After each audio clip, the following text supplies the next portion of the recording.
Hello, I am Father Kasmir Nema SVD of Radio Veritas Asia. Welcome to this special program called Conversations with Asian Bishops. It is an honor and blessing to have with us today the Most Reverend Archbishop Tarcisio Isao Kikuchi of Japan. He is currently the head of the Bishop Conference of Japan, President of the Caritas Internationalis, and also Secretary General of FABC. Archbishop Tarcisio Isao Kikuchi was born in Miyako, Iwate Prefecture on November 1, 1958. He was ordained a priest on March 15, 1986.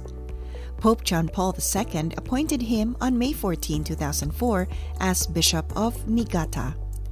His episcopal ordination was on September 20, 2004. Pope Francis appointed him as Archbishop of Tokyo on October 25, 2017, in his capacity as a Japanese Roman Catholic priest and a self-professed member of the Divine Word Missionaries, or SVD. He spent 8 years as a missionary in Ghana, Western Africa. Archbishop Kikuchi was named the new Secretary General of the Federation of Asian Bishops' Conferences, or FABC, on July 22, 2021. Bishop Isao, welcome. Thank you. Let me start with this question, Archbishop. Japan is known as very secular country, and Catholics, they are very minority. Can you give us a general picture of the Catholic Church in Japan, and particularly your Diocese of Tokyo? Thank you. As you said, that the Christians are minority in Japan, and Catholic Church is also the very small community. According to the statistics, we have only 500,000 Japanese Catholics in Japan. Maybe we might have another 500,000 expatriates Catholics residing in Japan, especially the Filipinos. But it is less than 1% of the population. We have the long history since Francis Xavier in 1549, but after maybe 200 years of the persecution, but we are still struggling to disseminate the good news of Jesus Christ. My diocese is the biggest. Out of the 16 dioceses in Japan, Tokyo, Osaka, and Nagasaki are archdioceses, and Tokyo is the biggest with again, according to the statistics, we're supposed to have 95,000 Japanese Catholics, maybe another 50 or 60,000 expatriate Catholics residing in Tokyo. But we're still a small community. Speaking of your diocese, Archbishop, what you can share as your most ministries in your diocese that are well known to the people in your diocese? Tokyo is the capital city of Japan. It's a center of the economy, and of course also the center of the tourist and center of the politics. So we have number of the schools, or the highest primary school or kindergarten, primary school, and secondary schools, and also the colleges and universities. And we are very famous on the education. And there are many people who are educated by the Catholic schools in Japan, and especially in Tokyo, those who are in the higher position in government or the businesses. Unfortunately, these things doesn't connect to the baptism as such. But we still have many sympathizers among the Japanese public. So let's move now to another question about your vocation. You as a priest and Archbishop. Tell us the story. Why did you respond to God's call? My parents were working in the parishes. I was born in northern part of Japan. My father was a catechist in one of the parish, and my mother was working for the kindergarten attached to the parish. And then parish priest was a Swiss missionary, and I was raised in that parish up until primary school time. So when I was going to the junior high school, then my father was asking me whether I want to go to the seminary. So I said yes, because I wanted to be a priest, because I was living with the priest from the beginning of my life. So I was really wanted to be a priest. So I said yes to my father's call, and then I went to the seminary, minor seminary, not knowing that is the minor seminary for the Divine Word missionaries. But anyway, that was my beginning of my vocation. Since then, you become Divine Word missionaries, and I learned that you had experienced 8 years in Ghana. Can you tell us what did you learn from missionary experience in Ghana? You see, to begin with, in 1983, I was sent to Chicago to learn the English language for 1 year.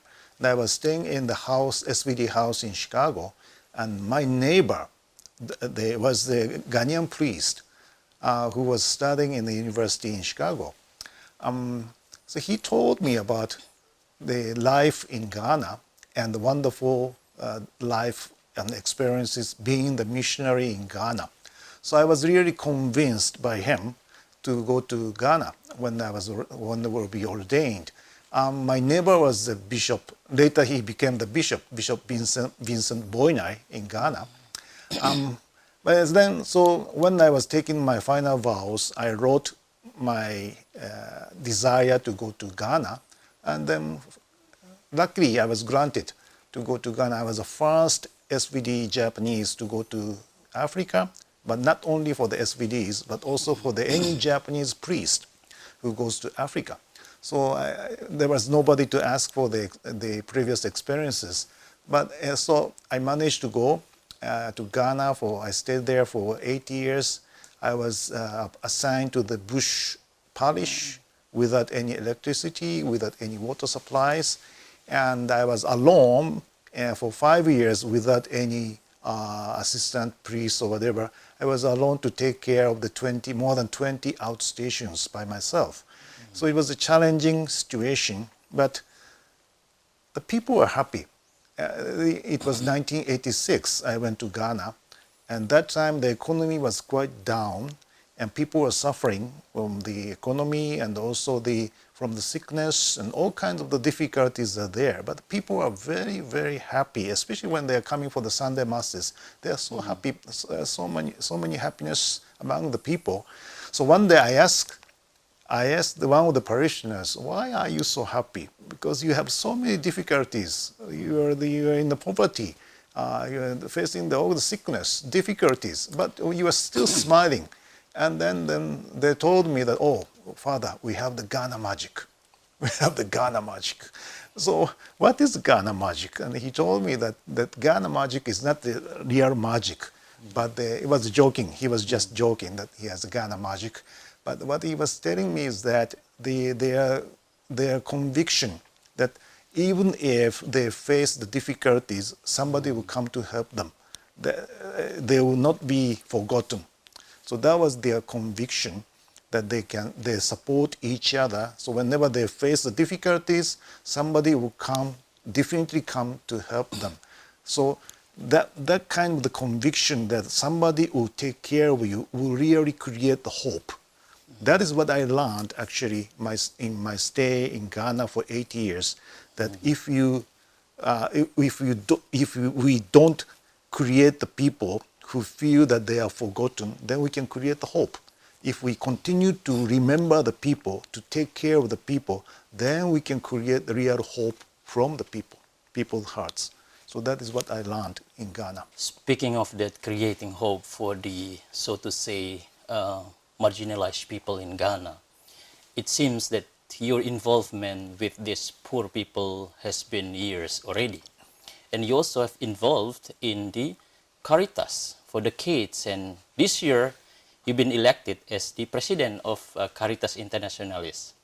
My question is, Archbishop, what new leadership spirit or philosophy that you introduced or have been implemented perhaps to the office of Caritas Internationalis? My own conviction is that in 1995, after I came back from Ghana to Japan, then in 1995 I was asked to go to Zaire that time. In Bukavu, the city of the Bukavu, there was a refugee camp from the refugees from Rwanda. In 1994, there was a genocide in Rwanda, and after the genocide, there was a refugee crisis. So there are a number of the refugees in Zairian side. So the Caritas was taking care of some of the refugee camps. There I was sent one of the refugee camp as a volunteer of the Caritas Japan. That was my beginning of my engagement with the Caritas. There I met so many people. Then after some time, I went back to Japan after 3 months. Then I came back again for 1 week or 10 days of visit.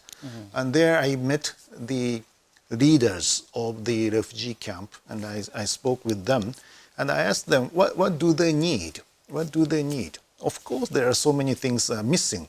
No food, no clothing, no housing, no education, nothing, no medication. So they need everything. But then intentionally I asked them, what do you need?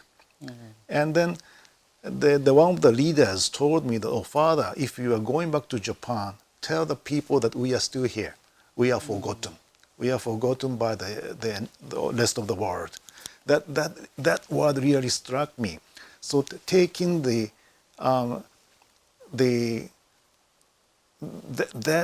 word really came deep into my heart. So from that moment, I really decided that we shouldn't create any people feeling that they are forgotten.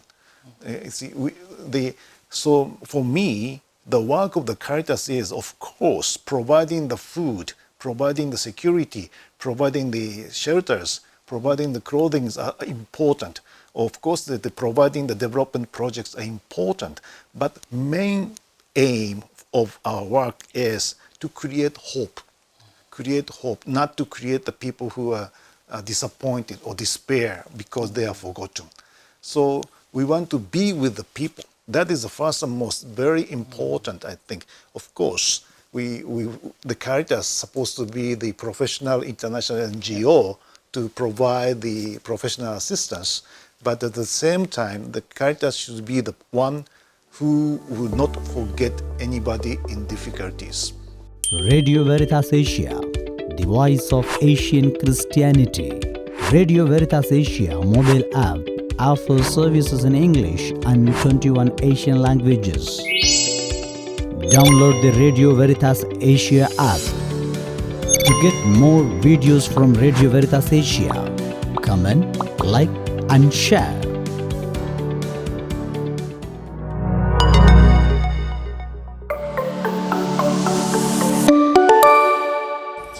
What message would you like to give to Japanese people and Catholics to strengthen and grow their faith in God? So that is the biggest challenge for us right now. It's not only the suspicion, but they are not interested in. The people are not interested in to make any decision to join the special religious groups. How do you implement these triple dialogues in your ministry as Archbishop? We have the special connection with the World Council for the Peace, World Council of Peace for Religion, WCRP, the Religion for the Peace. The Catholic Church has been involved with the Rishoko Sekai, which is a Buddhist sect, new religion of the Buddhist.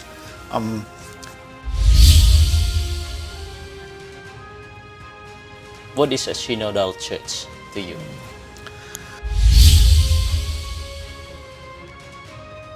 We don't have many priests anymore. So that's why laity has to take over. Laity has to take over the decision-making position in the Catholic Church. It is not true. It is just a coincidence, actually. But the original idea is coming from the Second Vatican Council.